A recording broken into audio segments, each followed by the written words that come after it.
Hey guys, in today's video, we are going to talk about one of the simplest and most important CPU scheduling algorithms in operating system. The first come first scheduling algorithm, or simply we call it as FCFS. First concept. Let's we go to step by step. First, let's go to the concept, then algorithms, and we'll solve an example with a table. And finally, we look into the implementation of a program in Python. All right, so let's start with the basic idea. First, FCFS works just like a queue in real life. Imagine you are waiting at a movie ticket counter. The person who comes first gets the ticket, right? The same thing happens here. The process that arrives first is ready queue. We'll get the CPU first. Once it starts running, it continues until it's completely finished. That's why we call FCFS a non-primitive scheduling algorithms. Listen carefully. It's a non-primitive schedule algorithms, not a primitive schedule algorithms. Non-primitive simply means once process starts, you can't interrupt it in the middle. Next, let's go to the algorithm explanation. So let me break it into simple steps. Step one, first list all the process along with their arrival time and burst time. Arrange them in order of arrival time. Next, for going to step 3, then for each process, calculate when it will complete. That's called a completion time.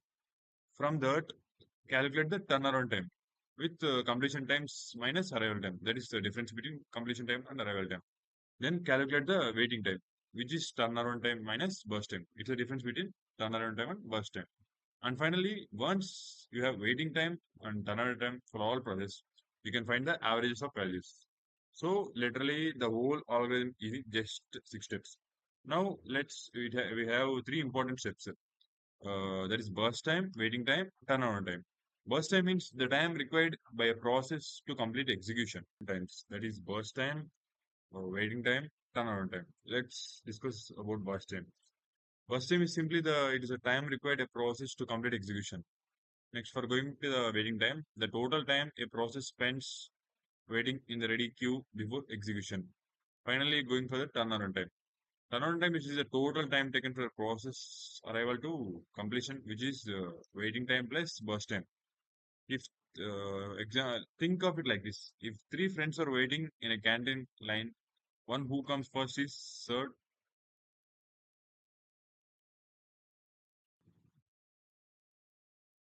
Now let's take an example and solve it because that's the best way to understand. Suppose we have three processes. You can see here P1, P2, P3, and it has arrival. P1 has arrival time of 0, and P2 has arrival time of 1, and P3 has arrival time of 2. Now P1 has a burst time of 5, P2 has a burst time of 3, and P3 has a burst time of 8. Next step 1, they're already sorted by arrival time, and so we are good. Let's calculate the completion time.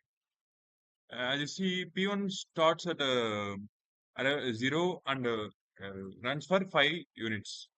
So you can easily calculate the completion time as 5. So 5. Next for P2, it starts at 5 and completes for 3 units. So you can write here as 8. Next for P3, it let's so completion time for P1 is 5, for P2 is 8, and P3 is 16. Next, let's calculate the turnaround time. As you know that turnaround time formula is a completion time and minus uh, arrival time. So for P1, completion time is equal to 5 minus 0. As you see, 5 minus 0, you know, right? It's 5. Next for P2, turnaround time is 8 minus 1. So 8 minus 1 is 7. Next for P3, turnaround time is 16 minus 2. So here we can write as 14. 14. Turnaround time for P1 is 5. Turnaround time for P2 is 7. And turnaround time for P3 is 14. Now let's calculate waiting time. The formula for waiting time is turnaround time minus burst time. As you see, turnaround time for P1 is 5 and burst time is 5. So 5 minus 5 is 0. So 0. And for P2, turnaround time is 7 and burst time is 3. So 7 minus 3 is 4. Next. For P3, turnaround time is 14 and burst time is 8. So 14 minus 8 is how much? It's 6, right? So 6. Yeah. So the table is finished. Now let's quickly calculate the average turnaround time. So average turnaround time is average 5 plus 7 plus 14.